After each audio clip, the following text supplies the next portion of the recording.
J'avais une question à vous poser, parce qu'il y a des esprits chafouins qui se sont demandé, mais pourquoi ce soir que des femmes? Et la question nous a été posée par un collègue de l'université aujourd'hui.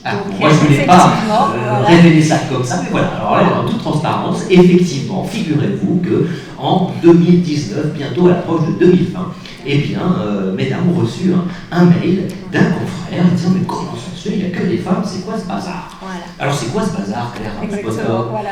J'ai prévu une réponse argumentée au collègue qui n'est pas là ce soir, mais je lui mettrai un mail demain.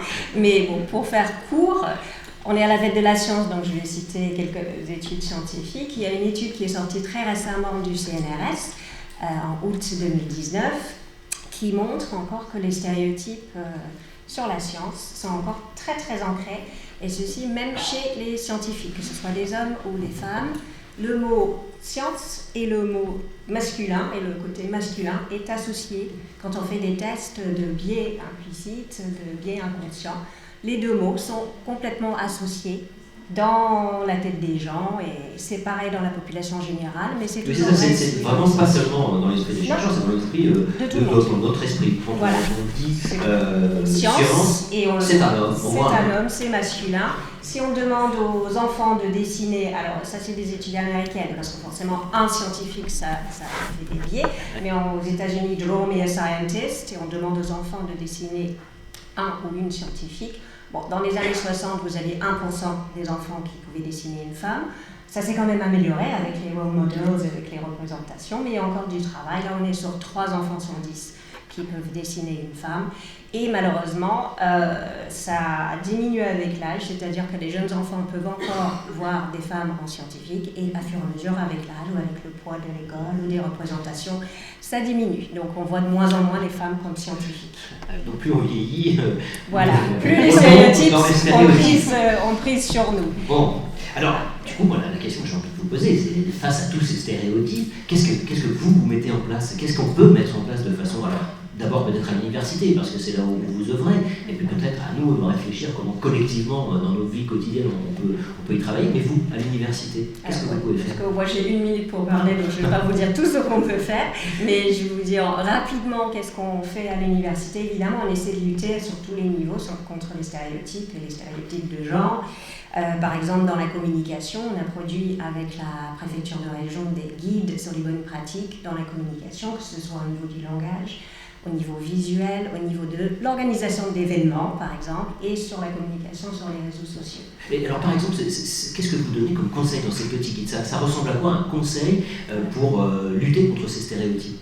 Alors, sur le côté visuel, c'est de faire très très attention, de faire une représentation équilibrée, de ne pas avoir une photo où on ne voit que des hommes, ou que des hommes devant et les femmes cachées derrière. Il y en a qui ont fait l'expérience, n'est-ce pas? Et donc il y a encore du travail là-dessus, de faire attention que l'on ne soit pas sur des hommes dans un rôle actif ou de conseil ou d'expert, en train d'expliquer des choses à une femme qui écoute, par exemple. Ne pas renforcer le côté actif-passif. Voilà, pour un petit exemple. Sinon, on travaille pour changer les représentations avec des actions spécifiques sur l'orientation, sur le domaine du numérique, le génie civil, l'entrepreneuriat, voilà, des domaines où il y a encore du travail à faire, et puis forcément c'est les métiers d'avenir.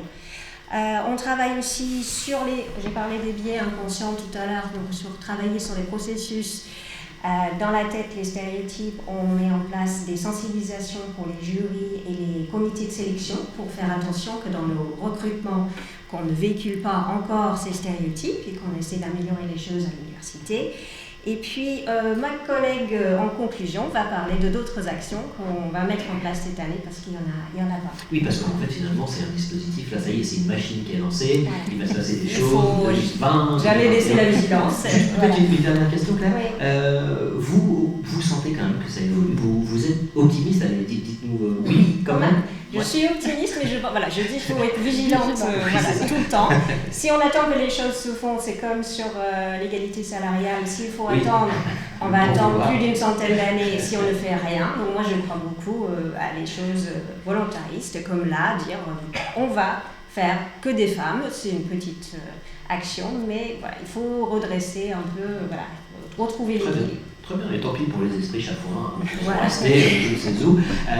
Pascal Lézan, je vous voyais vous faire une petite moue, vous n'êtes pas sûre en tant que chercheuse que ça évolue, si quand même, vous êtes Si, moi je suis confiante, voilà, et ce type d'action peut évidemment vise ces objectifs, voilà. Et donc au-delà de ces objectifs qui sont finalement, voilà, malheureusement, je pense à long terme, ce qu'on envisage, ce qu'on a envisagé dans le cadre de cette manifestation, ce sont des objectifs un peu plus court terme, et notamment mettre en valeur le travail scientifique qui est fait dans les laboratoires, et puis montrer finalement la contribution au féminin de ce qui est fait justement dans les laboratoires. Voilà. Donc ça, c'est un premier objectif.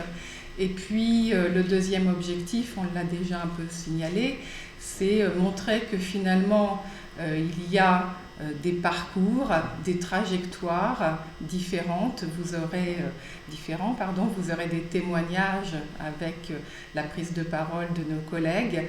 Et finalement, l'idée, c'est qu'on rentre en sciences vraiment de manière très diversifiée. Il n'y a pas de parcours type. Voilà. Donc ça, ce qui est intéressant, c'est que vous dites qu'il n'y a pas de parcours type, mais il n'y a pas de thématique non plus type, parce que souvent, effectivement, au-delà du côté le chercheur est un homme, c'est aussi le chercheur est en blouse blanche, ce sont des pipettes, c'est des labos. Mais vous parliez d'un colloque là, que vous avez lancé récemment de recherche sur le mouvement punk. Voilà, tout à fait. Mais quelque chose de très scientifique, très sérieux. Ouais, c'est vrai que quand on parle de science, on a finalement des représentations assez stéréotypées, avec, comme vous le disiez, un chercheur en blouse blanche, des pipettes, un laboratoire de recherche avec des équipes de recherche. Et finalement, on voit aussi qu'il y a différentes façons d'aborder la science. Voilà, on a énormément d'axes de recherche et de thématiques de recherche qui sont développés dans nos laboratoires. Et l'idée, là encore, c'est finalement de montrer comment ces axes de recherche, 12 laboratoires, donc une multitude de projets et de thématiques de recherche, mais comment toutes ces thématiques de recherche sont finalement conjuguées au féminin.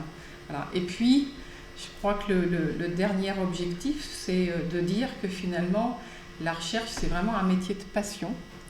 Voilà, que nous produisions de la connaissance, certes, mais ce que nous aimons avant tout, c'est finalement transmettre cette connaissance. Alors, nous avons cette double casquette, enseignant-chercheur, enseignante-chercheuse, enseignant-chercheuse, voilà, on entend tout. Je ne sais pas quelle est l'appellation type, on pourra éventuellement en débattre, mais évidemment, la fête de la science, c'est une manifestation que nous aimons beaucoup parce que ça nous permet, au-delà de notre public étudiant, de transmettre aussi ces connaissances au grand public, de susciter éventuellement des vocations auprès des jeunes générations, et puis surtout, évidemment, de promouvoir les valeurs de l'université, parce que finalement, quel qu'on soit homme ou femme, ce que nous voulons surtout, c'est œuvrer finalement pour le bien collectif au travers de la science. Très bien, et merci beaucoup pour ce témoignage. Est-ce que vous êtes d'accord pour qu'on démarre maintenant? Vous nous donnez l'autorisation de lancer voilà. Alors je voudrais quand même remercier nos collègues, les directeurs et les directrices de labo qui ont adhéré avec beaucoup d'enthousiasme à ce projet. Effectivement, ça il faut le dire, on a pris l'exemple, et c'était sur l'ordre de la boutade d'une personne qui n'était pas forcément très joyeuse à cette idée, mais dans 99,99% des cas, il y a eu un assentiment, tout le monde a joué le jeu et tout le monde était super content, on peut le dire. Voilà. Adresser aussi des remerciements aux différents services qui nous ont accompagnés, notamment le service communication de l'université, et en particulier Christelle Mérien qui est présente ce soir. Et puis remercier évidemment toutes les collègues qui ont accepté de jouer le jeu ce soir. Eh bien super, on va pouvoir les soutenir. On vous applaudit bien fort. Merci beaucoup.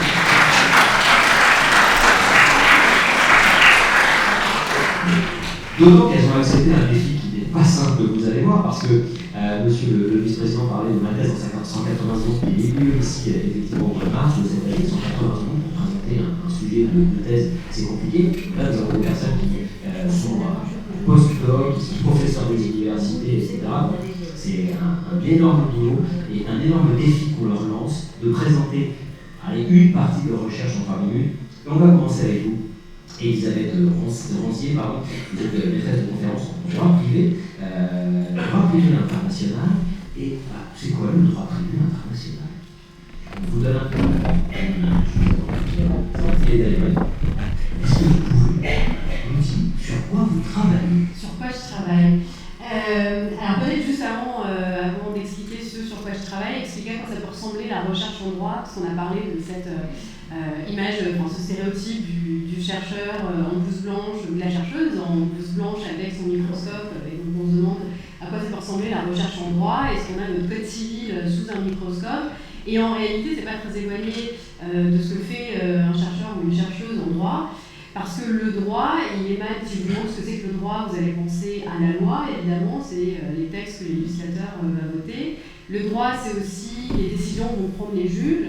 Et puis le droit, c'est aussi ce que vous, moi, nous, allons faire dans la vie, en pratique, comment est-ce qu'on va interagir les uns avec les autres.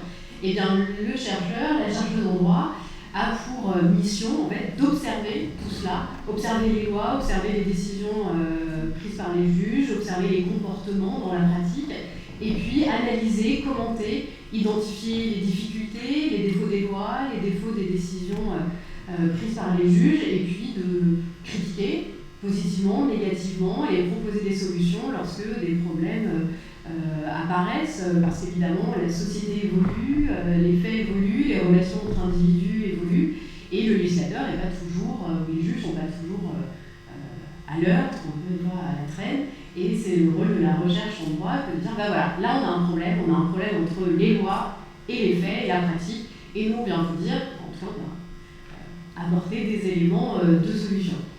Et alors mon domaine particulier de recherche, c'est le droit international privé. C'est la matière qui s'intéresse au rapport entre individus qui font intervenir plusieurs pays. Il ne nous aura pas échappé qu'aujourd'hui on voyage, donc on peut s'installer à l'étranger, on peut se marier avec une personne qui n'a pas la même nationalité que nous, on peut vivre toute sa vie dans un pays et puis ensuite aller s'installer dans un autre et là-bas rédiger un testament. Et puis revenir en France, et puis on meurt, et on a rédigé nos testaments selon la loi de cet autre pays, et dans ce pays on nous disait que si on voulait déshériter certains de ses enfants, on pouvait, et puis les enfants sont français, et puis on est français, et les enfants français déshérités se disent non, moi je veux pas que française il dit que je peux pas être déshérité. Ah bah oui, mais celui qui est mort, il vivait aux États-Unis, et il s'est dit que lui il pouvait appliquer la loi américaine, et la loi américaine elle dit qu'on peut déshériter. Et ben voilà, le droit international privé, c'est ce qui s'intéresse à tous ces rapports qui mettent finalement en concurrence les lois, les décisions de justice, les pratiques de différents pays. Et on essaie de trouver des solutions pour que tout ça puisse fonctionner ensemble le plus sereinement possible. Alors effectivement, je crois que ce cas que vous évoquez, on en voit la photo. C'est un exemple comme ça. Hein. J'ai vu sur les réseaux sociaux, sur vos réseaux sociaux, c'était vraiment pour vous là, c'était très très simple maintenant d'expliquer le droit international privé grâce à ce. Là, c'est du pain béni. Alors, le droit international privé, c'est une matière qui est assez confidentielle finalement dans le droit. Tous les étudiants n'étudient pas au cours de leur cursus de droit. Bien souvent, les collègues juristes, quand on leur parle de droit international privé, ils n'aiment pas trop, ou alors tout de suite ils disent qu'ils n'y connaissent rien. Donc le grand public, s'y connaissait globalement encore moins. Et là, un rocker français fabuleux, nous allons faire la plus belle couverture médiatique possible. Et maintenant, vous comprenez tous ce qu'est mon domaine de recherche. Voilà, c'est quand on déménage, qu'on meurt et que... voilà. Je comprends parfaitement. Moi, je me posais cette question, Elisabeth Ronzier. La recherche en droit et les discussions que vous pouvez avoir entre juristes, c'est quoi une querelle de juristes? Sur quoi vous pouvez ne pas être d'accord? Sur quoi vous pouvez discuter? Sur quoi il peut y avoir des ajustements? Comment ça fonctionne? Alors, comment est-ce qu'il peut y avoir des querelles? Parce que finalement, tout est affaire peut-être de lecture et d'interprétation, lecture de la loi, lecture des décisions de justice, appréciation de la valeur de certains comportements. Et donc là, la science humaine, la science juridique n'est pas une science exacte. Plusieurs argumentations peuvent se tenir, on peut plaider le pour, plaider le contre. De toute façon, on le voit dans un tribunal, quand il y a toujours deux parties qui s'opposent, et finalement les deux développent un argument juridique, ça veut bien dire qu'on peut plaider une chose et son contraire. Et bien chez les chercheurs, c'est pareil, on peut soutenir une chose et soutenir l'inverse. Après, parfois, les valeurs internes de chacun des chercheurs et des chercheuses peuvent jouer pour orienter peut-être le raisonnement. Je ne sais pas si je peux donner un exemple. Avant 2013, le Code civil, lorsqu'il s'occupait du mariage, il ne définissait pas ce qu'était le mariage, il disait juste que l'homme et la femme peuvent se marier à l'âge de 18 ans. Bon, pour certains chercheurs, cette disposition voulait dire bien que l'on pouvait se marier à partir de 18 ans, point, qu'on soit un homme ou une femme. Et pour certains chercheurs, ça veut dire que le mariage était nécessairement entre un homme et une femme. Donc les deux argumentations ont pu être développées. Le Conseil constitutionnel a retoqué une partie de la recherche en disant non, le mariage c'est entre un homme et une femme. Mais le législateur est intervenu, je ne vous l'apprendrai pas, en 2013 pour dire puisque vous l'interprétez comme ça, je change le texte et maintenant il n'y a plus de débat à avoir sur la définition du mariage en droit français. D'accord, effectivement. Là, on plonge un petit peu dans les arcades de nos recherches. Moi, j'aimerais aussi venir avec vous dans cette question de la représentation et de la place des femmes. Parce que c'est vrai que lorsqu'on rentre dans un profil de droit, alors là, c'est totalement l'inverse d'un profil informatique, on est très majoritairement en présence de jeunes femmes. Est-ce que, par la suite, c'est la même représentation, c'est-à-dire des maîtres de conférences, majoritairement femmes, des professeurs d'université, majoritairement femmes? Est-ce que, là, pour le coup, on est encore dans une forme de parité, on va dire, ou est-ce qu'on retrouve des phénomènes où, au fur et à mesure, il y a de moins en moins de femmes et de plus en plus d'hommes? Plus on va dans la hiérarchie. Alors, le domaine du droit est assez éloigné de la parité à tous les niveaux. D'abord, au sein des études, parce que peut-être contrairement aux amphis en sciences dures, en droit, c'est à minima 80% de filles dans l'amphithéâtre. Mais quand on avance au fur et à mesure des années, le taux de féminisation diminue, on s'approche un peu plus de la parité. Au stade des docteurs en droit, on a encore une majorité de femmes. Chez les maîtresses de conférences, elles sont relativement présentes. Mais quand on grimpe au stade ultime en droit, qui est le stade des professeurs agrégés, là on se retrouve avec une majorité d'hommes. Chaque année, on le voit d'ailleurs au concours de l'agrégation, où au départ, ces dernières années, on était quasiment à parité au stade du départ, au départ du concours, approximativement 50% de femmes candidates, 50% d'hommes candidats, et au final, à chaque fois, à peine 20% de femmes agrégées à l'issue du concours. Et pourquoi ça? Pourquoi certainement, alors deux raisons. D'abord, le concours d'agrégation en droit est un concours un peu particulier parce que ce n'est pas une épreuve, c'est 4 épreuves qui durent toute une année. Ce qui veut dire que pendant toute une année, il faut être capable de mettre complètement de côté ou quasiment complètement de côté sa vie personnelle. Et on sait que les stéréotypes de genre qui perdurent dans la société font qu'il est évidemment moins facile pour une femme de mettre de côté sa vie personnelle pendant toute une année. Donc certainement que les femmes ont plus de mal à tenir toute cette année de concours.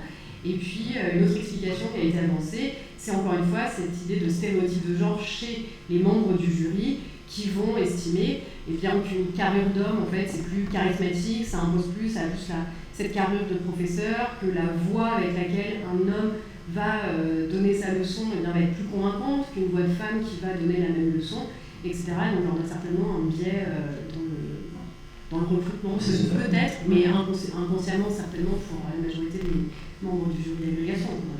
Et peut-être une dernière question également sur les sujets de recherche. Est-ce que les sujets de recherche sont genrés? Est-ce que vous repérez ça? Plus, je dirais par exemple, on prend le droit de la famille, on est plutôt des femmes, droit des affaires, business, plutôt des hommes. Ça aussi, ça se retrouve? Ça se retrouve, ça évolue évidemment, et ça n'est évidemment pas absolu, mais il est vrai que les thématiques attachées aux personnes, le droit des personnes, le droit de la famille, tout ça sont des domaines qui sont peut-être plus dominés par les chercheuses femmes, tandis que les thématiques plus droit des affaires, droit des relations économiques, les marchés financiers, tout ça c'est un peu plus, ça veut dire plus masculinisé. Voilà. Juste entre nous, ça serait comment alors cette question des pistes, on peut savoir, on a en première ou pas du tout Alors, je crois que des actifs ont été gelés. Pour l'instant. Donc, certainement que si quelqu'un on a marre d'attendre pour toucher ces actifs, peut-être qu'il y aura un petit accord entre les parties. Sinon, toute la question, c'est de savoir où est-ce qu'il habitait. S'il habitait en France, on sait. S'il habitait aux États-Unis, on sait. Mais c'est toute la question. Où est-ce qu'il habitait ? Ça n'a pas l'air très simple de savoir. Non, ça, c'était ça. Elisabeth Rondier, on vous applaudit bien fort. Merci beaucoup.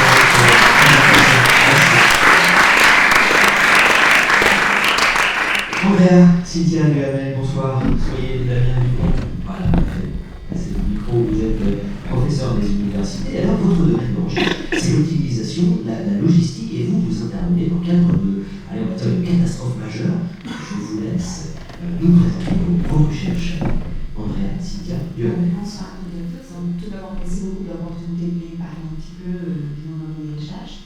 Effectivement, donc, j'ai dispensé pas mal de temps dans les algorithmes, en fait, pour les intéressants parce que quels sont ces algorithmes? Ce sont des algorithmes de décision qui vont aider, en fait, les équipes secours à déployer des soins, à faire des évacuations, ou bien ensuite des trajectoires de nuages toxiques. C'est ce type d'algorithme.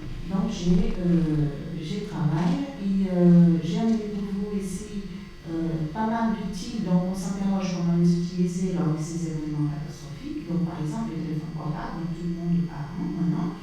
Les géants technologiques utilisent déjà pas mal de l'organisation de personnes, mais on s'interroge aussi sur les questions des alarmes et d'autres éléments. Donc, par exemple, sur les réseaux sociaux, il y a pas mal d'informations qui circulent. Comment utiliser ces informations de façon sécurisée, qu'est-ce qui est vrai, qu'est-ce qui est faux. Donc, on a toute une gamme d'algorithmes qui devient faux parce qu'on a une représentation forte dans l'environnement, c'est l'intelligence artificielle. Donc, ce sont des algorithmes en fait qui sont capables d'étudier un certain nombre d'informations, de grands volumes de données, et on peut aussi, avec ces algorithmes, inclure un petit peu d'humain. Donc, c'est mon challenge. Comment on intègre l'humain dans ces algorithmes et dans la décision. Il y a aussi toute une partie d'outils plus physiques, comme les drones, qui peuvent être déployés, par exemple, pour fournir par exemple, des kits de secours lors des tremblements de terre, dans des zones qui sont isolées, mais aussi, par exemple, la surveillance ou la recherche des victimes. Au Brésil, récemment, il y a eu une rupture de barrage minière et les gens des animaux étaient complètement submergés sous ces roues. Et des drones ont été déployés en fait pour localiser ces victimes. Et enfin, en bas, vous avez les bras robotiques qui étaient utilisés à Fukushima. Et ces bras robotiques, ils allaient juste comme un maillot liquide chercher en fait un certain nombre de paramètres, compris la radioactivité qui était émise passée dans l'eau. Donc moi, dans cette affaire, tous ces outils-là, il y a des algorithmes derrière et le challenge est comment faire. Comment fournir des solutions intéressantes, comme on entend plusieurs paramètres, pour les équipes qui vont, non seulement les gestionnaires, mais pour les équipes qui vont être déployées pour intervenir lors de ces événements catastrophiques, qui sont très stressants, non seulement pour la population, mais aussi pour l'environnement et pour les infrastructures. Merci, le défi est relevé. Alors, pour bien comprendre ce travail, j'ai découvert avec vous que vous avez notamment travaillé sur le tremblement de terre de Katmandou en 2015, et l'idée c'était de savoir où mettre les tentes de secours, c'est ça? Et avec l'algorithme que vous avez développé, il y avait 13 sites potentiels, et vous avez aidé les secours, le gouvernement, les militaires, c'est ça, à trouver l'endroit idéal? Oui, c'est exactement ça. En fait, lors de ces événements, une chose qui est très redoutable, c'est que la population se déplace en masse. C'est ça, c'est la première inquiétude. C'est l'inquiétude. Donc, on avait aussi des hôpitaux qui étaient saturés. Donc, le défi, c'était où est-ce qu'on va placer des tentes pour faire le triage des gens, pour envoyer juste les cas plus graves aux hôpitaux et les cas moins graves traités dans les centres médicaux. Mais il y avait un certain nombre de paramètres. Katmandou, c'est une ville qui a beaucoup de montagnes, donc il fallait un petit peu avoir une dispersion, mais aussi éviter cette affaire de déplacement de population. Donc nos algorithmes, ils ont permis en fait d'identifier les endroits en point de certes, on a des paramètres qui étaient humainement impossibles de les traiter rapidement. Et on a fourni aux militaires, en fait, en 48 heures, l'emplacement, c'est quoi pour mettre ces normes médicales. Voilà, c'est les heures d'application qui ont. Ils ont retenu les emplacements que vous avez proposés, je crois que c'est en 48 heures l'algorithme. Voilà, c'est ça. On a fait les algorithmes, on a envoyé les décisions, voilà, cette solution, c'est la solution qui est en place. C'est une solution qui a été retenue. On comprend l'aspect tout à fait pratique de ces recherches. Vous disiez aussi, ce qui est important, vous travaillez sur les algorithmes informatiques, etc., tous ces objets connectés ou pas d'ailleurs, mais c'est l'humain quand même qui est au centre des dispositifs pour vous, et c'est aussi ça le moteur de votre recherche. Oui, exactement, parce que l'humain, c'est très important. On peut avoir des réactions très différentes dans ces événements. Il y a des gens qui vont avoir des très bons réflexes, d'autres pas du tout, d'autres qui vont paniquer. Et en fait, c'est pas une science tout à fait exacte. Et ce que j'essaie d'amener, c'est du mouvement de ces algorithmes. C'est de travailler un petit peu avec des sociologues, avec des biologistes, avec des médecins, de sorte qu'ils me racontent un petit peu comment ça se passe. Et puis, je viens intégrer ces paramètres. Certes, c'est approximatif, mais c'est déjà une certaine intelligence qu'on est en train de traduire pour rendre ces algorithmes plus humains. Oui, c'est ça, c'est que ce soit bien adapté. Par exemple, si je comprends bien, vous pouvez prendre en compte par exemple, des effets de panique, parce que d'un point de vue rationnel, on va se dire on va tous sortir, on va prendre cette sortie, c'est écrit de sortie de secours. Vous, dans les algorithmes, vous intégrez des effets de panique, le côté irrationnel, on va tous pouvoir sortir le premier, etc. Absolument, absolument.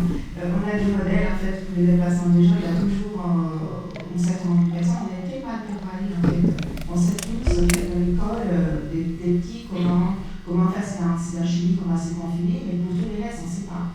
Donc on est très très mal préparé pour anticiper tous ces types d'événements. Et on est dans une ville qui est sensible.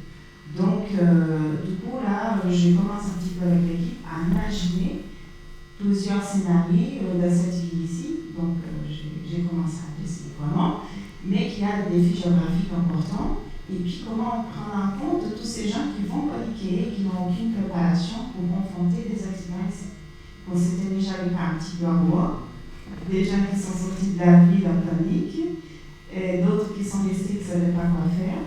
Donc voilà, tout ce type c'est l'anticipation de la crise, qui c'est aussi tout sujet à part entière. Ouais, c'est ça, mettre en place des protocoles et puis les transmettre, qui est une forme de pédagogie.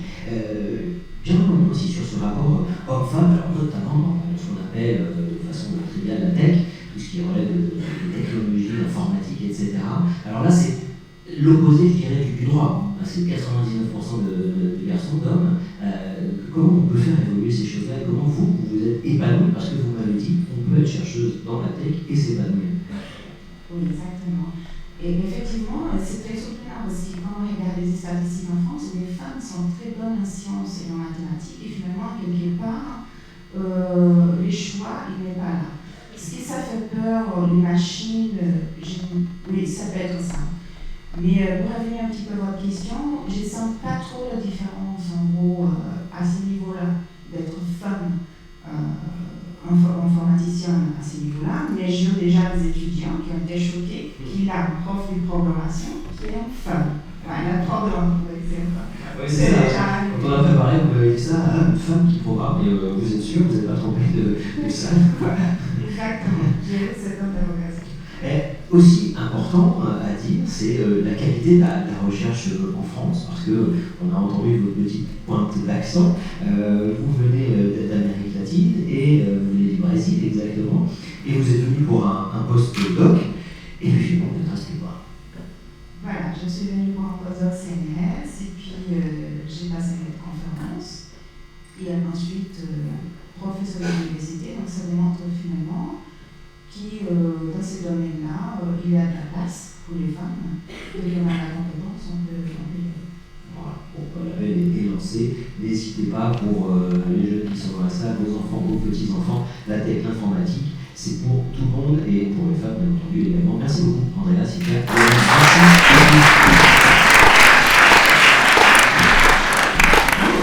Sandra Gaviria, bonsoir, vous avez la parole, vous êtes professeur des universités, vous êtes sociologue, et alors les domaines de recherche sont assez nombreux également, mais vous avez choisi de parler d'une génération dite boomerang, c'est ça. Et bonsoir, d'abord merci beaucoup pour l'invitation. Normalement ça fonctionne, vous le savez. D'accord, très bien. Donc je suis ravie d'être ici. Et donc oui, mais j'ai travaillé sur ce qu'on appelle dans le langage courant les tanguis, donc ces jeunes qui restent longtemps vivre chez leurs parents. Et donc dans une analyse comparative avec d'autres pays, bon c'est dans les pays de l'Est, mais dans les pays du sud de l'Europe, c'est là que j'avais comparé surtout avec l'Espagne sur ce phénomène de... Et pour comprendre que ce n'est pas seulement des facteurs, comme on dit souvent dans les médias économiques ou dus aux politiques publiques ou au taux de chômage, mais aussi qu'il pouvait y avoir des différences dans les processus de construction de soi pour devenir adulte, pour que ce qu'on considère dans chaque pays être autonome, se construire comme un adulte, et comment en France, à un moment donné, les parents considèrent que l'autonomie passe par la séparation physique de la famille à travers un autre logement et même pendant une période de vie en solitaire. Donc comment les facteurs économiques ne pouvaient pas aider complètement à comprendre ces différences entre les pays du Sud et la France. Et donc les années sont passées, vous le voyez de vous-même qu'il y a eu des films qui montrent l'évolution du phénomène, comme le retour chez ses parents ou le retour chez ma mère. Il y a une médiatisation du phénomène qui ne correspond pas toujours à la réalité, parce que c'est sûr qu'on vaut mieux qu'on dit que les gens de 40 ans et plus retournent chez leurs parents que quand c'est les jeunes. Dans les statistiques, on voit que majoritairement, c'est les moins de 40 ans et pas les plus de 40 ans qui retournent chez leurs parents. Et donc, je me suis j'ai décidé de travailler sur ce phénomène qui était médiatisé, mais qu'on avait peu d'éléments, parce qu'il n'y avait pas beaucoup de chiffres statistiques. Et donc j'ai fait un travail qui va être publié prochainement sur ce sujet.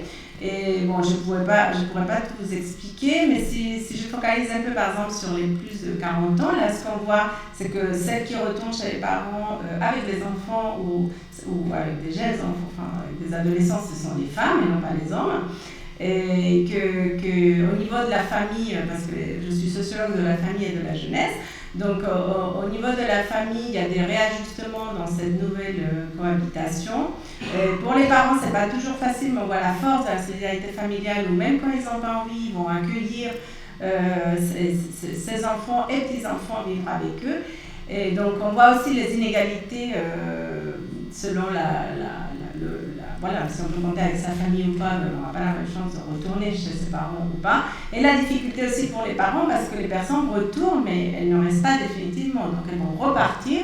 Et là, quand c'est des parents plus âgés, il faut de nouveau se réhabituer à vivre tout seul. Donc ça, c'est le premier aspect. Le deuxième aspect que je voulais mettre en lumière, c'est, là c'est plus chez les jeunes, c'est le cas des jeunes femmes. Et là, on voit aussi les difficultés pour les jeunes femmes qui sont en conflit familial, qui vont partir très tôt de la famille, et là, ils vont utiliser la mise en couple pour à un moment pouvoir justement partir d'une famille conflictuelle. Et une fois qu'ils sont dans cette mise en couple, c'est ce qui est ressorti de ce travail, et c'était une surprise parce que ce n'était pas prévu au départ, elles se trouvent dans des situations de violence conjugale. Donc elles subissent cette violence et ne savent pas comment réagir. Certaines d'entre elles, même au départ, elles disent je ne savais pas si c'était normal dans un groupe que ça soit comme ça. Et donc elles subissent jusqu'au moment où les amis ils commencent à alerter, ou alors ça peut être la famille qui voit quand même un peu. Et là, il y a souvent retour chez les parents en urgence. Retour dans un domicile où on est parti, où elles sont parties parce qu'il y avait un conflit. Et donc, ce type de recherche permet aussi de voir des difficultés, des inégalités au sein de la jeunesse et des choses qui manquent dans les politiques publiques. Alors maintenant, il y a toute une réflexion sur ce sujet, donc on va voir ce que ça produit. Et il y a d'autres parcours, mais je ne pourrais pas tout développer. Non, de toute façon, on le dit tout de suite, votre livre « Revenir vivre en famille et devenir adulte autrement », il va paraître, je crois, en début 2020, c'est ça, aux éditions Au bord de l'eau. Voilà, si vous voulez aller un petit peu plus loin dans ces sujets, ce livre sort début 2020, suivez sur le site des éditions Au bord de l'eau. Pour revenir à ce que vous disiez, finalement, là, c'est quand même un axe, à mon sens, déterminant de la recherche. Vous dites qu'une jeune femme va quitter son domicile familial si elle est en conflit, en s'appuyant finalement sur un homme, mais qui n'est pas le bon finalement, c'est juste un prétexte. Et c'est peut-être de là qu'elle peut basculer dans une situation de violence, etc. C'est ça que vous nous dites et qu'on découvre à travers cette recherche? Oui, ça a été une des surprises de la recherche, donc c'est pas la majorité, hein, c'est un parcours dans les enquêtes. Mais ce qui m'a surpris, et c'est pour ça que dans le livre, il propose des politiques publiques, mais bon, là, il y a le chantier, donc ça va sortir un peu tard. Mais ce qui était surprenant, c'est ces femmes qui disent « je ne savais pas si c'était normal ».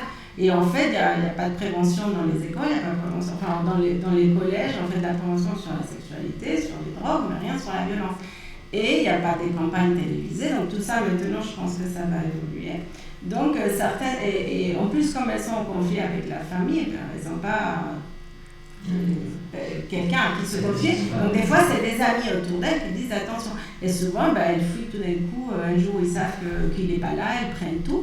Et ce qui est surprenant aussi, que souvent, elles ne dénoncent pas.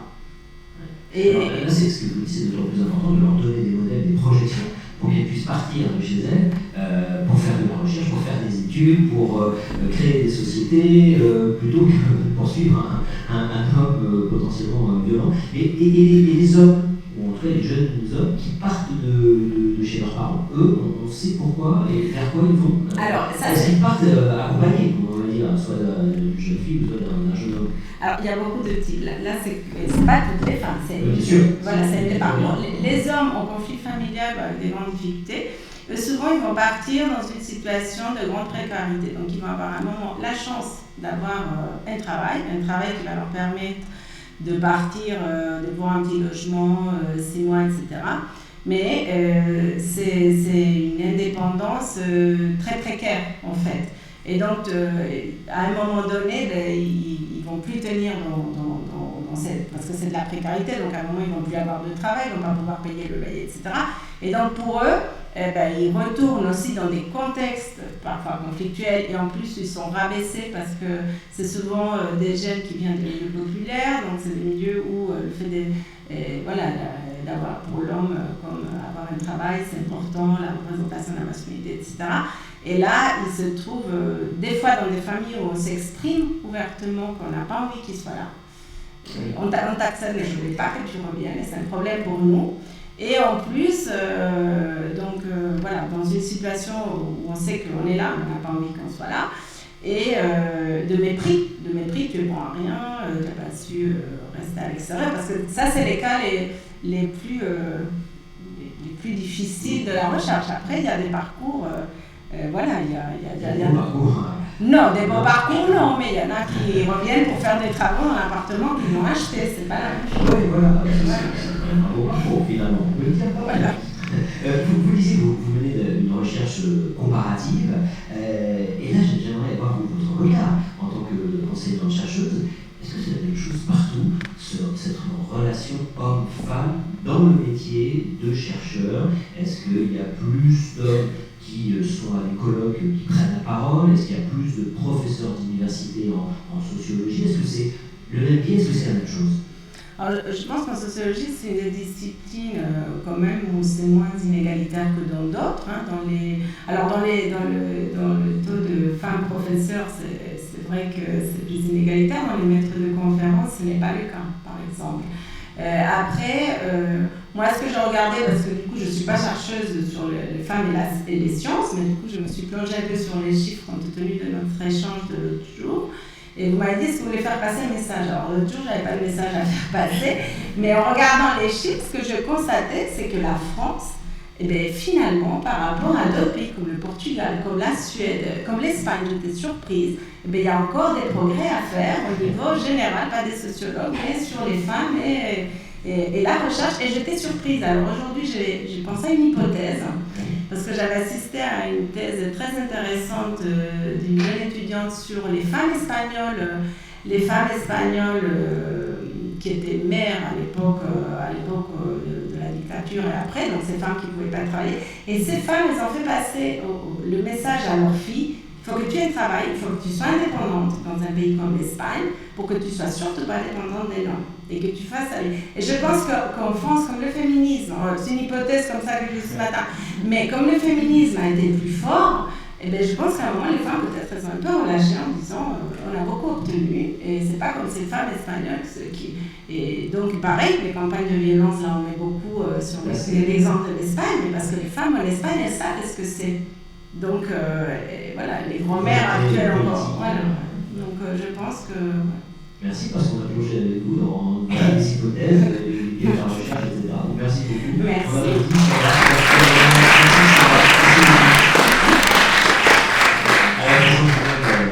Elisabeth Durand-Pousset, vous êtes professeur des universités et puis vous êtes professeur de langue et littérature et vous nous invitez à un voyage dans le temps et dans l'espace, je crois. Oui, parce que moi je suis spécialiste du siècle des Lumières et plutôt que de parler de mon humble et dégueulasse personne, comme disait mon époux, je préfère donner la parole à quelqu'un d'extraordinaire, d'exceptionnel à l'époque des Lumières, à savoir Madame Pompon-Newton, comme l'appelait Voltaire. Parce qu'Émilie du Châtelet, c'est une femme exceptionnelle à l'époque des Lumières, vu que c'est une époque, une société patriarcale qui considère la femme comme une éternelle mineure. Et Émilie, alors Madame Pompon-Newton, parce que c'était à la fois une scientifique, une vraie scientifique, elle a traduit Newton. Quand on sait ce que c'est Newton, c'est quand même un exploit.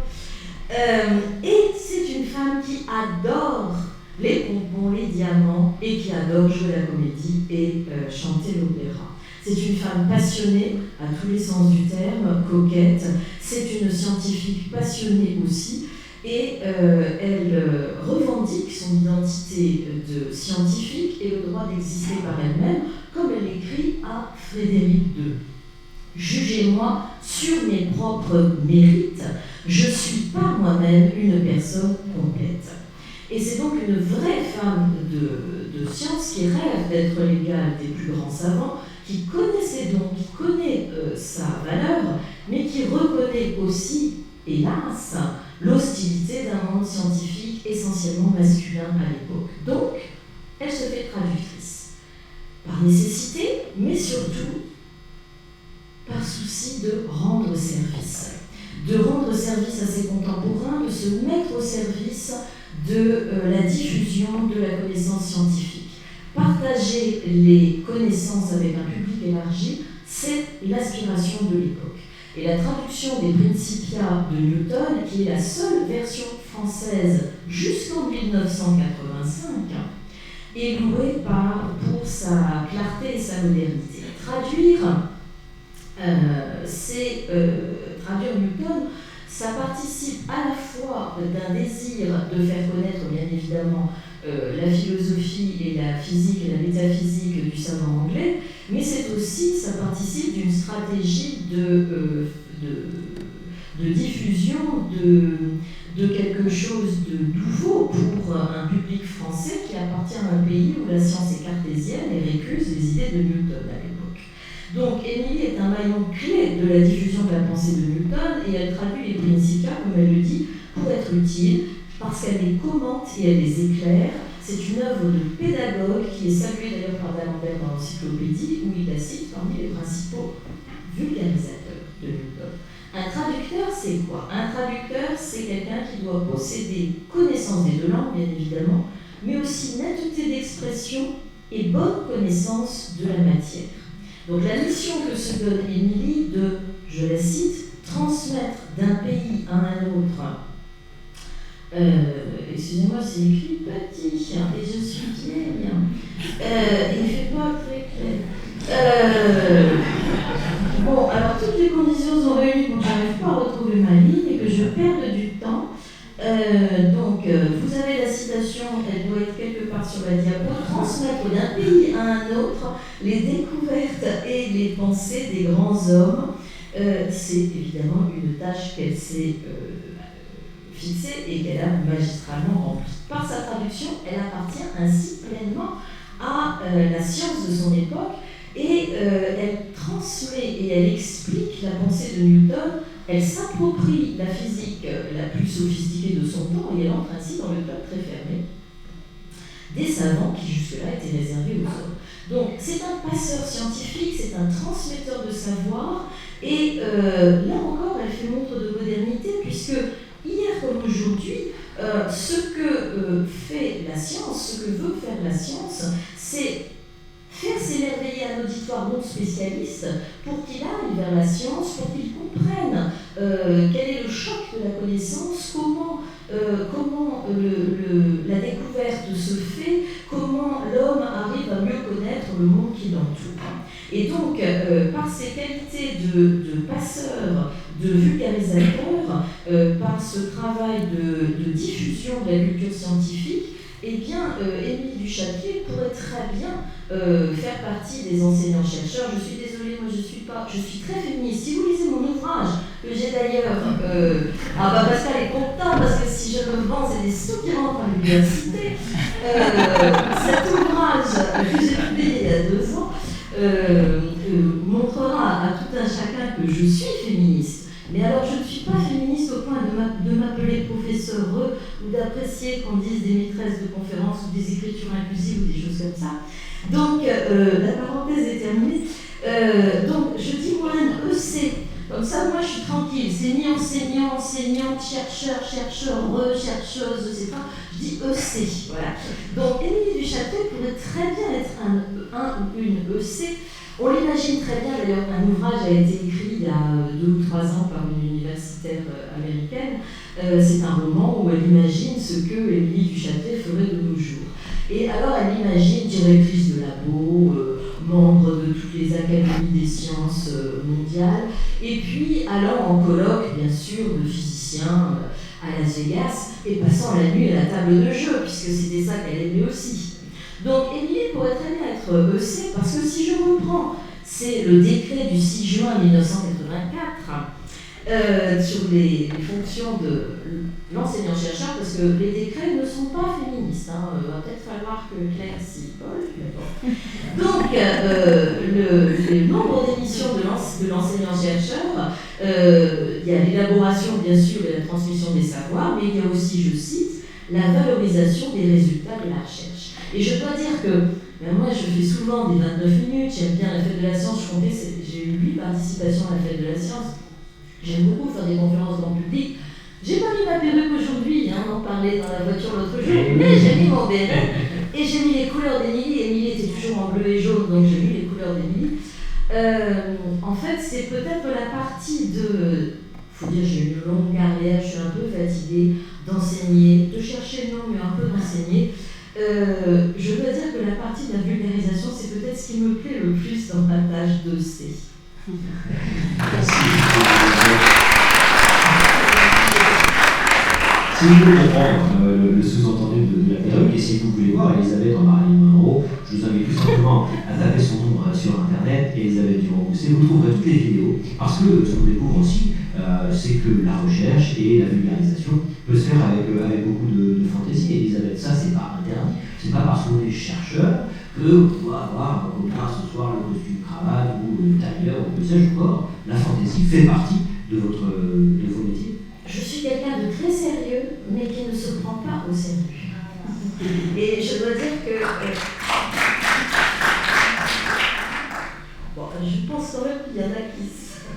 ça. Non, je suis quelqu'un de très sérieux. Je sors quand même un ouvrage par an, donc je travaille quand même pas mal, beaucoup, mais j'ai toujours plaisir à le faire. Et je trouve que de toute façon, je vois bien aussi dans mes enseignements, quelque chose qui est lourd à écouter, qui n'est pas... Je ne dis pas qu'il faut que ce soit drôle, mais il faut aussi savoir varier le ton, ne pas toujours parler de la même façon, prendre des exemples. Moi, je fais beaucoup de traductions. Comme j'explique aux étudiants, la traduction, il faut d'abord, avant tout, avoir compris le texte, c'est d'abord une interprétation, et il faut toujours visualiser les choses. Moi, je leur mime les textes que je traduis. On a envie d'être votre étudiant. Ce qui est intéressant aussi, et ce qu'on voit ce soir avec vous, et ça, je pense qu'il faut le dire, on n'est pas là pour dire qu'il y a une voix de l'enseignante-chercheuse, la femme enseignante-chercheuse est ainsi. Vous êtes, alors là, on l'a entendu à travers les exemples, vous êtes différentes, et ça paraît aberrant de le rappeler, mais on comprend les stéréotypes, il faut le rappeler, et qu'en plus, vous pouvez aussi ne pas être d'accord sur l'appellation, sur ce qu'est le féminisme, etc. Ça, c'est aussi intéressant de le rappeler, et ça peut aussi battre en brèche tous ces stéréotypes, parce que comment on fait pour donner envie aux jeunes femmes, mais pourquoi pas aussi aux jeunes hommes, après tout, on est là pour donner envie à tout le monde, de rentrer dans la science, d'être chercheur, d'enseigner, de produire des livres, des textes. Comment on peut faire? En fait, c'est ce que je vous ai dit l'autre jour quand nous avons échangé dans la voiture, parce que j'étais au volant pendant qu'il téléphonait. Donc je lui ai dit, vous taisez, c'est moi qui parle parce que ça va couper. Au niveau d'Omal, sur l'autoroute, il y a toujours un moment où on n'a plus téléphone, plus rien. Donc je dis, je parle, vous vous taisez. Bon.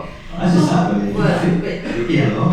Et alors, donc, en fait, je vous ai dit, moi je ne donne pas de conseils différents à un garçon ou à une fille. Je leur dis, il faut faire ce qu'on a envie de faire, il faut foncer. Je dirais, pour reprendre ce que disait Émilie, il faut se moquer des dictates. Il faut Émilie, bon, il faut dire, elle le pouvait, elle était aristocrate, elle avait les moyens, elle pouvait se permettre à une époque qui était évidemment patriarcale, où la femme était une éternelle mineure, elle pouvait se le permettre parce que elle n'avait rien à prouver à personne. Son père était introducteur des ambassadeurs sous Louis XIV, elle-même avait épousé un noble argenté, donc de toute façon elle n'avait rien à prouver à personne, et elle pouvait se permettre, d'ailleurs sa vie était suffisamment d'effrayer suffisamment la chronique pour qu'on s'en rende compte. Donc c'est peut-être un mauvais exemple, mais en même temps, c'est un bon exemple aussi parce qu'elle se moquait du camp d'Iraton. Elle n'en avait rien à faire. Regardez ce qu'en pense Voltaire. Voltaire se coule la tête parce qu'il a bien dit, d'ailleurs, on est au XVIIIe siècle. Voltaire, tout le monde pense que c'est quelqu'un d'extraordinairement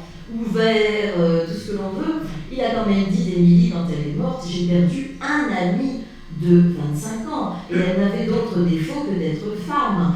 Il faut replacer dans l'époque. Mais Émilie se moquait du camp d'Iraton, elle avait envie de faire de la science, elle ne se préoccupait pas de savoir comment elle allait le faire, elle était pragmatique. Je vous ai raconté l'anecdote du café Grado. C'était un café où les philosophes et les scientifiques de l'époque se retrouvaient à Paris. Elle avait envie d'aller retrouver Maupertuis et les autres newtoniens pour parler de son cher Newton. On lui refuse l'entrée du café parce que c'est une femme et que le café était réservé aux hommes. Qu'à cela ne tienne, elle est rentrée chez elle, elle s'est habillée en homme, elle est entrée. Elle était pragmatique. Alors d'aucune plutôt dirait « Ah mais oui, mais alors pourquoi elle n'a pas fait une motion comme on fait beaucoup maintenant, ou une manifestation, ou que sais-je » Mais oui, mais elle ne serait jamais entrée, elle n'aurait jamais parlé physique avec ses copains. Elle, ce qu'elle voulait, c'était avancer. Elle aurait fait sa motion, son truc, oui, 2 siècles après, peut-être que les femmes auraient eu le droit d'entrer, mais ça lui faisait une belle jambe, excusez-moi du terme. Donc c'était quelqu'un de pragmatique. Donc le pragmatisme, se moquer des dictats, faire ce qu'on a à faire sans se préoccuper. Je sais bien que c'est peut-être moins facile pour certaines, je ne suis pas aveugle, je ne suis pas dans un monde de bisounours non plus, mais je veux dire, à partir du moment où on se dit que de toute façon on le fera, on ne se préoccupe pas de savoir de ce que les autres pensent. Vous savez, moi, des reproches des colibés, j'en ai entendu. Je sais bien qu'il y en a qui me regardent en disant « Regardez, la folle, elle est encore là avec son chapeau. » Eh bien, je n'en ai rien à faire. Vous savez, passé un certain âge, si on commence à s'arrêter à ce que les gens peuvent penser, dire, grogner, eh bien, on ne vit plus. Merci beaucoup, Elisabeth.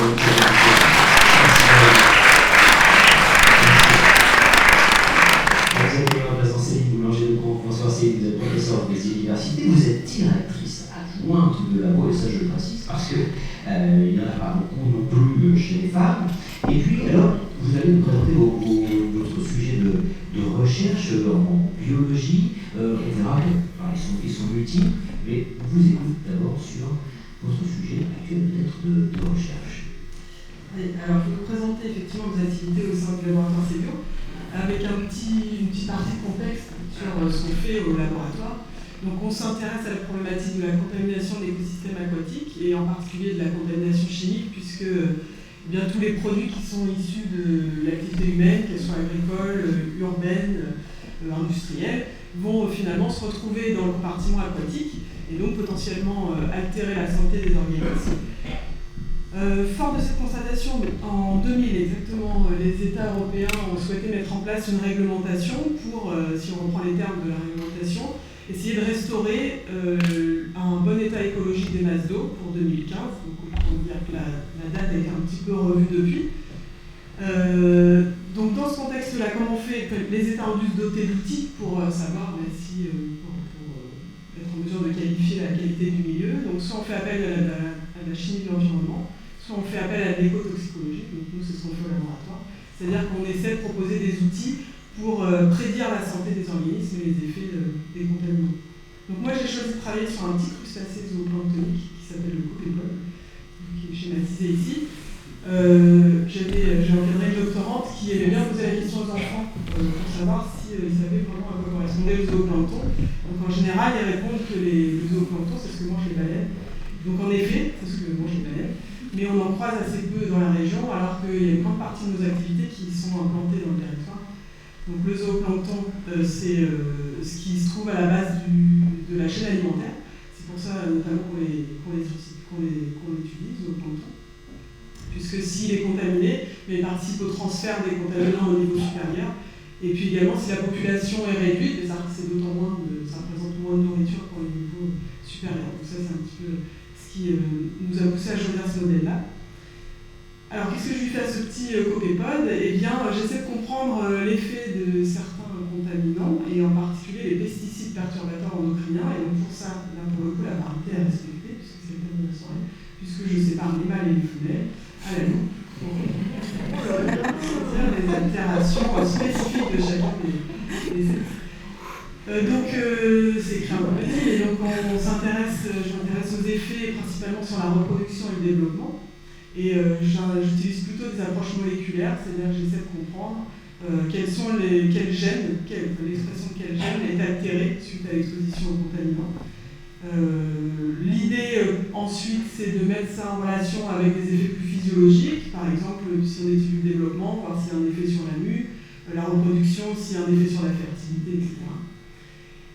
Au-delà de l'intérêt cognitif, l'intérêt est aussi d'essayer de développer les outils de demain de suivi de l'état de santé des organismes en développant ce qu'on appelle des biomarqueurs, des bioessais. Donc c'est-à-dire qu'à partir de la masse de données qu'on fournit quand on étudie les effets des contaminants, on essaie de faire ressortir les réponses qui sont les plus pertinentes, les plus importantes, les plus spécifiques d'un contaminant ou autre, pour faire en sorte qu'il devienne un outil de suivi de l'état de santé des populations. Donc c'est l'équivalent un peu, pour ce que tout le monde connaît, c'est l'équivalent des prises de sang qu'on va faire chez le médecin. Là c'est un peu compliqué parce que ça s'est fait un millimètre, donc on s'y prend un peu différemment, mais c'est vraiment le même principe.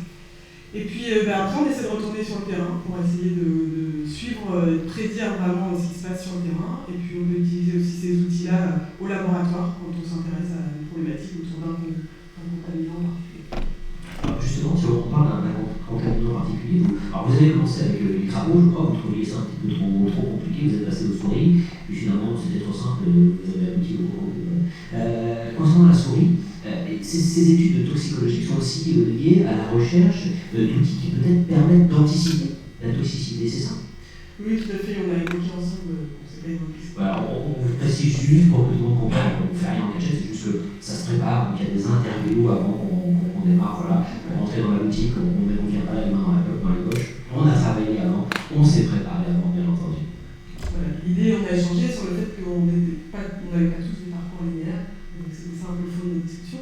Donc effectivement, je travaillais sur la souris avant, et j'ai essayé de modéliser un type de cancer particulier lié à l'amiante, aux expositions à l'amiante. Et l'idée de tout ça, comme ma recherche actuelle, c'est d'essayer d'anticiper. Donc là, pour l'amiante, c'est d'essayer d'anticiper la toxicité de fibres de remplacement. Et là, de la même façon, on s'intéresse à l'effet des contaminants chimiques pour essayer d'anticiper les effets sur les populations d'organismes. Et le copépode, il nous dit déjà quelque chose aujourd'hui sur notamment ces fameux perturbateurs endocriniens dont on entend de plus en plus parler, liés à la fertilité, la reproduction, etc. Là, on a déjà des pistes, des drapeaux rouges verts. Hein. Alors, on est au stade surtout de la partie orange, là, l'aspect assez cognitif, où on essaie de faire ressortir plein d'altérations. Donc, oui, en effet, on met en évidence des altérations des enzymes, par exemple, impliquées dans la mue, donc ce qui va conditionner le développement. Si la mue est altérée, le développement ne peut pas se faire correctement, les organismes peuvent pas changer de stade. Un exemple, par exemple, de gènes altérés impliqués dans l'olfaction. L'olfaction est importante pour la reproduction, pour la rencontre entre les femmes. Et donc, parmi les prochains travaux, je voudrais essayer d'évaluer le comportement entre mâles et femelles, voir s'il est affecté ou pas, si on peut corréler ça aux altérations moléculaires qu'on a besoin. Là, justement, on est dans ce qu'on évoquait en propos introductif, les fake news, tous ceux qui sont sceptiques sur toutes ces questions, qui disent non, circuler, artiste pas bien. Là, vraiment, on est au cœur de ces questions. L'idée, c'est d'apporter des preuves scientifiques, mais comment on peut répondre en tant que scientifique à des controverses qui, elles, ne reposent pas sur des facteurs scientifiques? pour résumer, vous apportez, on ne peut pas déchaîner des carottes et des pommes de terre, hein, ce sont importants souvent. Là, on a l'impression qu'on vous apporte des contre-arguments, mais qui ne sont pas des arguments. Comment vous, en tant que scientifique, vous pouvez faire pour contrer ce genre de scepticisme basé sur des croyances, des peurs, ou des théories du complot, par exemple? Expliquer, répéter, au plus grand nombre, en public, comme ce soir, il y a les actions d'affiliation, d'uberisation, les échanges qu'on a avec des lycéens, on reçoit par exemple au laboratoire des associations, des lycéens, tous ceux, enfin parfois à leur demande, on essaie d'expliquer un petit peu nos activités. Alors, ce qu'il faut comprendre, parce que j'ai échangé avec une vice-présidente de l'université qui me disait qu'il y a quelques années avoir reçu, et toute l'université, beaucoup de chercheurs avaient reçu des livres très sérieux prouvant que, en essayant de prouver que l'évolution humaine c'était n'importe quoi, et que voilà, l'évolutionnisme n'existait pas, c'était surtout Adam et Ève qui avaient créé le monde, et c'était des livres scientifiques. Effectivement, c'est Joël Forgenet qui parlait de ça. Et donc, on essaie aussi, auprès de vous, de faire ce type de lobbying. C'est-à-dire que là, c'est sans vergogne. On vous envoie un livre en vous disant attention, ce que vous défendez, c'est n'importe quoi, regardez plutôt nos théories à nous. Même vous, on essaie de vous entraîner dans ces idées-là. On peut après, ce genre d'action, avec la vie étant auprès de biologistes, il y a quand même un peu à franchir. La mode en ce moment, c'est le platisme qui revient en force, Caricat, aux États-Unis, ça marche beaucoup, on y revient beaucoup. Si on revient à cette question de la parité, vous me disiez, ce qui est important, finalement, c'est aussi la visibilité. Ça aussi, c'est votre rôle, d'être visible, de communiquer, de sortir des labos, de faire ce genre d'événements. Ça aussi, ça demande une implication de votre part, finalement. Oui, on essaie de répondre à la tour de rôle au laboratoire. On se relaie pour essayer de répondre au maximum, en effet, être très visible et expliqué. Et ce fameux plafond de verre, vous le ressentez vous aussi également, voilà, vous équilibrez plafond de verre entre maître de conférences, professeur des universités et directeur de labo, etc. Alors moi, je pense qu'en biologie, je pense qu'on est assez proche de la sociologie, de la situation. C'est-à-dire qu'il y a une parité qui est assez bien respectée, au moins pour les élèves de conférence. Après, effectivement, plus ça va, plus pourcentage de femmes diminue. Ça c'est quand même, c'est systématique dans tous les témoignages. Voilà, c'est systématique finalement. C'est quoi? C'est lié à l'engagement personnel, vous, familial, c'est lié à... On parle d'autocensure aussi chez les jeunes femmes. C'est quoi elle procède de quoi cette autocensure? Probablement quand même on sera d'accord, de la société, hommes et femmes parfois, c'est plus hommes mais femmes aussi parfois. Donc voilà, un peu par souci, aussi un peu par humilité, de se dire que après tout, elles sont à la place de les femmes peut-être jouent moins des coudes, et puis peut-être une autocensure aussi qui est peut-être un peu plus assumée, avec une envie de profiter de, je pense par exemple à l'évolution des conférences, HDR, dans l'université, peut-être se satisfaire de la situation, vraiment enseignant-chercheur, il faut vraiment, ce qui est le cœur du métier d'enseignant la recherche, sans se détourner vers des fonctions plus administratives. Ouais. En tout cas, merci Céline Boulanger d'avoir démontré par le tout possible. Merci beaucoup. Et les hommes, vous avez la lourde tâche de conclure. Vous voyez les personnes défiler maintenant. C'est à vous, vous êtes professeur des universités en sciences économiques et on va découvrir avec vous votre domaine de recherche. Oui, merci. Donc, je vais essayer de conclure et de faire aussi bien que mes prédécesseurs.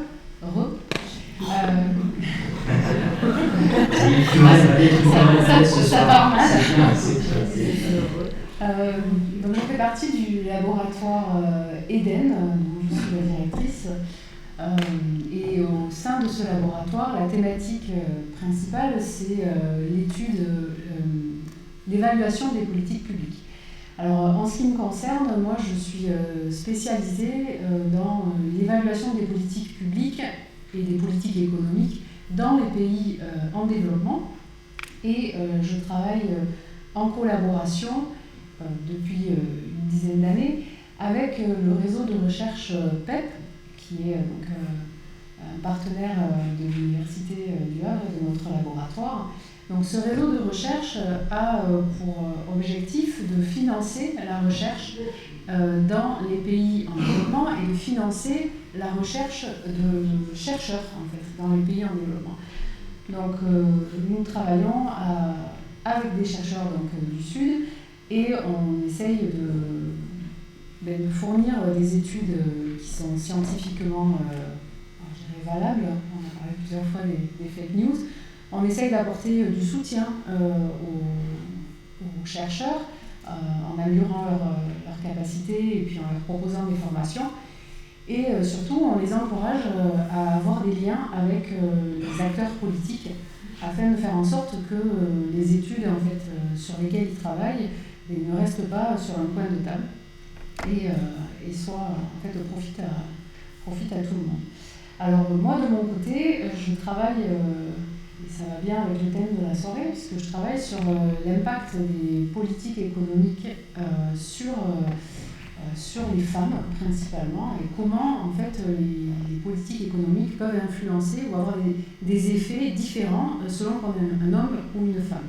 Alors présentement, je travaille sur deux grands projets.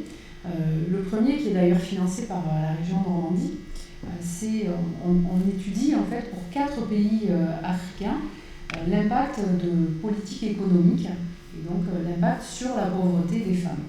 Alors, pour vous donner un exemple, on a évalué la mise en place en Afrique du Sud d'une augmentation du taux de TVA, parce que le nouveau président sud-africain qui est arrivé a trouvé les caisses vides et donc a décidé d'augmenter le taux de TVA. Eh bien, nous avons évalué l'impact de cette politique et il se trouve que l'impact est beaucoup plus défavorable pour les femmes que pour les hommes. Ça augmente de façon assez significative le nombre de femmes et ça touche notamment les femmes les plus pauvres.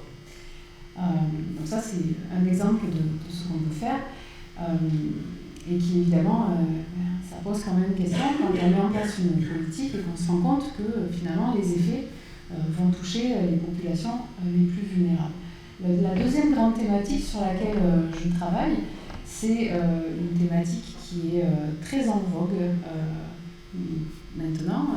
Donc moi je travaille sur l'impact du changement climatique sur les femmes et sur la pauvreté des femmes. Puisqu'on sait bien que le changement climatique va affecter chacun de nous, mais ce qu'on ne soupçonne pas, c'est que on ne va pas être tous affectés de la même façon et c'est souvent les plus vulnérables qui vont être le plus affectés. Alors justement, ça c'est quelque chose que j'ai découvert à nous, parce que le changement climatique, si c'est quelque chose d'acquis, si on sait qu'il va y avoir des impacts, si on sait qu'il va falloir s'adapter, là-dessus on est quand même relativement d'accord. Ce que j'ai découvert avec vous, c'est que les femmes vont être plus impactées par le changement climatique, par le dérèglement climatique que les hommes. Est-ce que vous nous précisez pourquoi? Alors en effet, en règle générale, donc les populations les plus vulnérables sont celles qui seront les plus affectées, puisque ce sont celles qui vont être le moins capables de s'adapter. Et en ce qui concerne les femmes, en fait, dans les pays en développement principalement, les femmes, sur leur journée, en fait, elles passent beaucoup plus de temps que les hommes à ce qu'on appelle la production domestique, c'est-à-dire s'occuper des enfants, mais aussi aller chercher de l'eau au puits ou aller chercher du bois pour pouvoir se chauffer.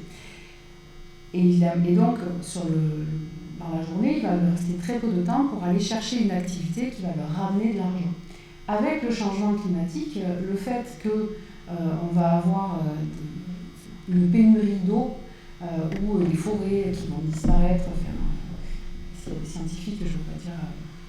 Mais en fait, ces effets-là, ça va faire en sorte que le temps que la femme va passer à aller chercher de l'eau, en fait, ce temps va augmenter et donc elle aura moins de temps pour aller chercher une activité lucrative sur le marché du travail. Et pour être indépendante. Exactement. Et vous disiez en rebond, ce sont également les petites filles, les filles qui vont être mises à contribution, c'est-à-dire que les mamans vont avoir moins de temps, donc elles vont s'appuyer sur leurs filles, qui auront encore du coup moins de temps pour aller à l'école, s'éduquer, et là on est dans ce qu'on appelle le cercle vicieux. Oui, exactement. Alors souvent, c'est souvent les enfants, c'est souvent les enfants à qui on demande, la maman va demander un petit peu d'aide, mais quand on recherche un petit peu plus, on se rend compte qu'en fait c'est souvent les filles. Et donc on va se dire, la fille, je ne vais pas la mettre à l'école, au contraire, je vais la garder à la maison pour avoir un petit peu d'aide. Et donc effectivement, ça questionne sur le rôle, j'espère qu'on arrivera à alerter les gouvernements, mais sur le rôle, peut-être les politiques et l'accompagnement qu'il va falloir mettre en place, parce que justement, on ne soupçonne pas forcément ça. C'est ça qui est intéressant dans notre recherche, c'est qu'on est là sur un terrain que peut-être on n'attendait pas et qu'on ne soupçonnait pas, effectivement. Ce qui est intéressant aussi dans votre parcours, c'est de dire que les sciences économiques peuvent amener à une variété de métiers, parce que vous avez un petit peu sillonné la planète. On voit, vous étiez à l'université Laval, vous étiez d'abord en Afrique du Sud, et pas non plus uniquement dans le domaine de l'enseignement. Vous avez commencé, expliquez-nous d'ailleurs votre parcours. Effectivement, j'ai un parcours un petit peu atypique par rapport à la plupart de mes collègues. J'ai eu la chance de travailler sur un sujet qui était porté donc, sur l'Afrique du Sud, donc un petit peu sur l'international. J'ai commencé par aller faire un postdoc en Afrique du Sud. Et puis, au cours de mon année de postdoc, j'ai rencontré plein de gens là-bas. Je me suis retrouvée à travailler comme macroéconomiste à la Financial and Fiscal Commission, qui est la commission financière et fiscale. Donc c'est une espèce de think tank qui dépendait du Parlement sud-africain. Et donc là-bas, on nous demandait d'évaluer des politiques et puis surtout d'essayer, ça c'était super difficile, une fois qu'on avait les résultats de nos modèles, d'essayer de les expliquer aux politiciens. Alors moi, j'ai jamais réussi. C'est pas moi qui le faisais. La partie vulgarisation, j'étais vraiment pas bonne. Donc, je suis restée. J'ai trouvé ça quand même assez intéressant. Ce que vous avez connu en Afrique du Sud, alors non seulement c'est très genré, mais c'est aussi très racialisé. Ça, c'est alors beaucoup d'hommes blancs, si je résume. Alors, dans le milieu universitaire, oui, il y avait très peu de femmes. Et puis surtout, c'était très blanc en fait. Et ça, c'était pas que dans l'université dans laquelle j'étais, c'était vraiment dans toutes les universités, ce qui est quand même assez surprenant, enfin, compte tenu de l'histoire. Et alors, vous avez ensuite traversé l'océan, vous êtes allé à l'université de Laval, c'est ça? Alors, avant ça, j'ai fait un petit stop à la Commission européenne. Ouais. Donc, et c'est souvent ce que je dis à mes enfants, mais non, à mes étudiants. C'est souvent ce que je dis. C'est souvent ce que je dis à mes étudiants. Je leur dis, écoutez, il ne faut pas s'auto-censurer, parce qu'il n'y a pas que les femmes qui s'auto-censurent. Moi, la Commission européenne, j'ai postulé, je connaissais personne, mes parents ne sont pas ministres, et j'ai quand même eu la possibilité d'aller travailler. Alors, je suis allée travailler, donc j'étais chercheur pour eux. C'était donc à Séville, en Espagne. C'était très intéressant. J'ai travaillé sur le changement climatique, en fait, les politiques européennes de changement climatique. Alors, avant d'y aller, je pensais que c'était le boulot de ma vie. Bon, après quelques temps, je me suis rendu compte que... Petite déception. Voilà, c'était pas fait pour moi. Moi, j'ai quand même rencontré mon mari, donc j'ai pas tout perdu. Mais voilà, c'était pas... Donc après ça, comme je me suis rendu compte que ce type de recherche, en fait, c'était pas trop ce qui me convenait, que moi, ce qui m'intéressait, c'était quand même vraiment ce qui se passait dans les pays en développement. Donc je suis allée finalement, je suis retournée à l'université Laval, parce que j'y avais été pendant ma thèse. Et donc là, j'ai travaillé... Donc, pour le réseau PEP, j'étais directrice de recherche dans ce réseau et essayer de favoriser la recherche dans les pays en développement et de transmettre. Donc la recherche, c'est des postes divers et variés, des missions diverses et variées, et des pays aussi divers et variés. Et puis maintenant, on a la chance de vous avoir ici à l'université de Laval. C'est ça fait 5 ans et je suis bien contente.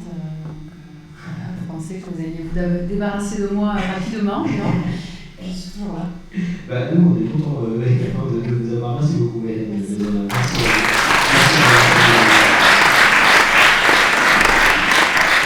Je vous propose, si vous souhaitez, pour ceux qui doivent partir, parce qu'effectivement on a beaucoup débordé, n'hésitez pas, on comprend tout à fait que vous ayez des obligations, il n'y a aucun souci. Et pour les autres, eh bien, on peut se permettre, si vous le souhaitez, une petite séance de quelques questions, une ou deux questions, si vous avez envie d'interroger nos enseignantes chercheuses sur leur parcours, leur recherche, ou sur des conseils, des trucs et astuces.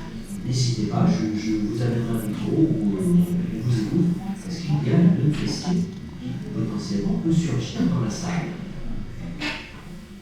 Toujours difficile la première question, alors moi, ma phrase quitte, c'est on va passer tout de suite à la deuxième. La deuxième question, et ben voilà, la deuxième question elle arrive, je le savais. Bonsoir, je vous laisse vous présenter, puis je vous donne le micro pour poser la question. Bonsoir monsieur. Bonsoir, alors moi je vais me présenter juste en tant que citoyen à Brest, parce que je n'ai pas envie de trop développer. Commencer par remercier mesdames pour la pédagogie usée ce soir et puis la clarté que vous avez pu offrir. Moi j'ai une question qui n'est pas forcément par rapport à vos parcours, parce que vous êtes 6 ce soir et ça sera un peu difficile. C'est plutôt en lien avec la science, la recherche, et tout ce que j'ai pu entendre, notamment autour de la non-censure ou de l'intérêt de prendre en compte, en tout cas c'est ce que j'ai pu comprendre, de permettre en tout cas ce que la science soit accessible à tous. Et donc ma question, je vais essayer d'être le plus clair possible, est-ce qu'il existe au sein de l'université, du groupe universitaire, un programme, un projet où on va associer la population à ces recherches, non pas en tant que sujet directement, mais vraiment d'être dans la co-recherche. Donc sans dénigrer votre parcours, bien au contraire, mais comment, est-ce qu'il existe des associations, voilà, dans la recherche, entre les citoyens directs et les chercheuses que vous êtes. Voilà, merci beaucoup. Merci pour votre question. Effectivement, cette notion de recherche appliquée, destinée aux citoyens, mais co-construite avec les citoyens, qu'est-ce qu'il veut répondre? Alors, Elisabeth. Elisabeth, et puis Elisabeth, vous l'avez ou pas? Moi, comme je dis toujours, c'est ce que je dis toujours aux étudiants et les étudiants de première année. Moi, j'ai un seul cours magistral. C'est en littérature en première année. Je dois dire que la littérature anglaise en première année en cours magistral, cours en anglais, c'est assez difficile. Bon. Mais moi, je leur dis toujours, tout ce qui est fait à l'université, même pour les premières années, tous les colloques, tous les séminaires, vous y êtes invités. Dès la première année, bon, ils ne viennent pas, ça c'est leur problème, mais je veux dire, c'est ouvert à tous. Et non seulement les colloques, toutes les choses que l'on fait autour de la recherche, c'est à la fois d'abord pour les étudiants, c'est aussi pour nous, pour nos collègues, pour les gens qu'on fait venir de l'extérieur, mais c'est toujours pour nourrir nos enseignements, pour en faire profiter les étudiants. Et les étudiants sont les très bien faits. Non seulement les étudiants, mais aussi le grand public. Le public est invité. Il y a un site, elle a disparu. Christelle Mérien, parce que j'allais dire Christelle Mérien, met en ligne sur le site de l'université toutes les manifestations qui ont lieu ici, et c'est aussi pour que les gens qui viennent sur le site de l'université le sachent et viennent. Alors évidemment, je comprends, vous allez me dire, parce que moi j'ai l'habitude de faire les questions et les réponses, parce que les étudiants ils ne veulent jamais rien dire. Donc vous allez me dire, oui, mais dans les colloques, les gens ont peut-être un langage qui est un peu plus compliqué à comprendre parce qu'ils s'adressent plutôt à des spécialistes, à des gens qui connaissent la question et du coup, ils ne vont pas aller dans les détails. Oui, mais il existe aussi des séminaires, je parle ici pour ma chapelle, je ne sais pas si le terme est politiquement correct, mais bon. Je suis en train de terminer un ouvrage sur un auteur du 18e, toujours parce que je travaille sur le siècle des Lumières, aussi une personnalité exceptionnelle, pour un Paul pour ne pas le citer, qui s'appelait à la fois le châtelain et le chapelain de sa demeure. Bon. Donc, parenthèse terminée, j'essaye d'organiser un séminaire transversal où tout le monde est convié, et je dois dire, ceux qui en sont les fidèles peuvent en témoigner. Je ne dis pas qu'on fait de la vulgarisation, mais on répond à toutes les questions, et dès que quelqu'un, pour ne pas le citer, le directeur du laboratoire de mathématiques, quand il dit « Ma blonde, je ne comprends pas ce que tu as dit, peux-tu expliquer ?» J'explique. Donc, si vous voulez, il y a des... Et il fait exprès, parce que je dis Aziz, c'est quelqu'un de super intelligent, on comprend, mais il fait exprès parce qu'il veut avoir des explications. Et on va laisser d'autres il y a des endroits, il y a des lieux où vous pouvez venir. Et alors, vous pouvez venir, et non seulement, mais j'ai appris qu'Elisabeth, sur certains colloques, propose à manger, c'est-à-dire faire manger, et on peut manger vos petits plats. Mais je ne vais pas trop en parler parce que sinon ça va être compliqué. Céline, je crois que vous aviez un mot à dire sur cette question de co-construction, et puis après, Joël Forger de rien. Je vais être beaucoup plus concis. C'était juste pour donner un exemple de co-construction qu'on met en place par exemple au laboratoire depuis très récemment. On met en place ce qu'on appelle de la science participative, par exemple dans le cadre de nos recherches, où en fait on sollicite tout le monde, tout à chacun, qui se promène sur les côtes, et on demande des retours en fait si les gens qui sont habitués à aller sur les côtes repèrent une diminution de la population de crevettes par exemple, s'il s'agit de pêche à crevettes, etc. Et on demande aux gens, aux pêcheurs, aux promeneurs de nous faire des retours pour essayer d'alimenter un petit peu nous. Ça c'est sur un site qu'on retrouve. C'est sur notre site internet. Et en tout cas, il y a une adresse mail qui vient de créer pour la retrouver sur le site internet. Et là, on est vraiment dans la réponse de la co-construction. Voilà, là, c'est important de savoir. Et il y en a des questions aussi sur le stand. D'accord, le stand, c'est sur le stand. Merci beaucoup. Je donne la parole à la vice-présidente sur cette question de co-construction. Juste pour recouper, dans le cadre du PA3 qui vous a été annoncé, Smart World City, c'est un des gros projets, c'est de mettre le citoyen comme participant à la science, et il y aura beaucoup d'obtention de données, de vidéos, de choses qu'on espère pouvoir mettre en accès aux citoyens et qui pourra, lui, analyser, faire des retours, sur des données et créer de la donnée. Voilà. Donc ça, c'est le projet que porte la communauté avec l'université, les partenaires, le corps, Synergie, etc. Donc c'est un projet. Et où vraiment maintenant, je pense que la chance, il faut mettre le citoyen au cœur du projet. Je crois que cette question est plus que d'actualité, effectivement, vous avez entièrement raison, parce que je vois que tout un tas de mains se lèvent pour tenter d'y répondre. Je vous laisse à nouveau sur cette question de co-construction. Peut-être présentez-vous et puis répondez. Enfin, je suis directeur du laboratoire CBio. Je ne sais pas si je suis très légitime, parce que je suis pas très féminin. Mais justement, précisons qu'il n'y a aucune. Si vous voulez, on va juste préciser, parce qu'il n'y avait aucune discrimination pour ce soir. La preuve, c'est moi qui anime le soir. Vous voyez, mon idée, c'est de bâtir, on va être entre nous, entre femmes, etc. C'est de mettre à l'honneur des femmes. Et voilà, moi j'ai été tout à fait accepté, sans aucun souci.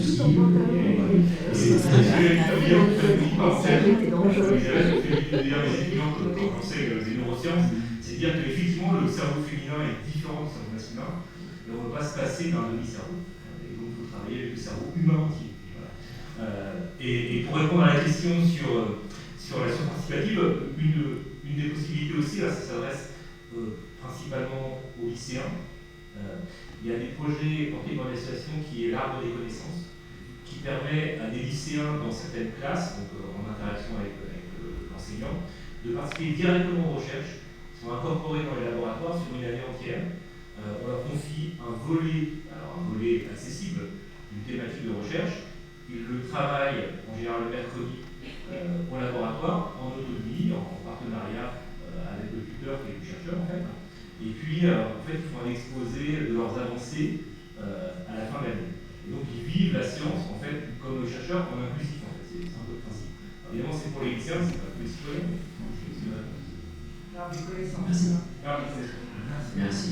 Et oui, il y a un homme qui est aussi intervenu pour témoigner. Il n'y avait pas de raison, en fait. Comme je l'ai dit, il n'y avait aucune discrimination ce soir. Si vous permettez, si vous êtes d'accord, on restera sur cette question parce qu'il est déjà 20h34, il y a un petit cocktail qui est préparé. Alors, on avait dit que ce n'était pas un mot de conclusion, et j'invite Joël Forger pour un mot d'ouverture, madame la vice-présidente de la recherche. Non, venez sur scène, venez pour votre place. C'est vrai que c'était très agréable de voir toutes ces collègues chercheuses présentées. Je les remercie encore aujourd'hui. Moi, je vais dire chercheuse. Je ne sais pas si c'est le mot, voilà. Parce que c'était de recherche aujourd'hui. Je sais que ça ne plaît pas, Elisabeth. J'assure. Voilà. Moi, je voulais juste conclure avec une petite note du mot d'abord. Moi, je suis vraiment le stéréotype. Je suis en blouse blanche et j'utilise des pipettes, par exemple des micro-pipettes. Quand j'ai le plaisir de faire de la recherche, j'en suis un peu éloignée avec mes responsabilités au sein de l'établissement depuis 3 ans. On voulait juste vous dire que ce n'est que le premier temps fort d'une série qui va continuer et qui va se prolonger en février par une exposition qui sera réalisée par une photojournaliste qui va passer une demi-journée avec une enseignant-chercheur de chacun de nos laboratoires qui réalisera une expo photo et un article qui retracera le parcours, qui j'espère sera donc notre bibliothèque et porte ouverte et qui permettra à des publics du territoire, jeunes, moins jeunes, de venir voir et aussi de continuer l'aventure, puis d'autres événements. Voilà. Puis je vous souhaite tous, vous êtes tous invités à votre fête. Et je remercie l'ensemble des partenaires, j'ai vu que certains sont partis, et l'État qui est parti. Je voulais dire qu'on la remercie parce que c'est grâce à eux qu'on fait toutes ces recherches, puisque nous sommes tous ici des fonctionnaires. Voilà. Merci.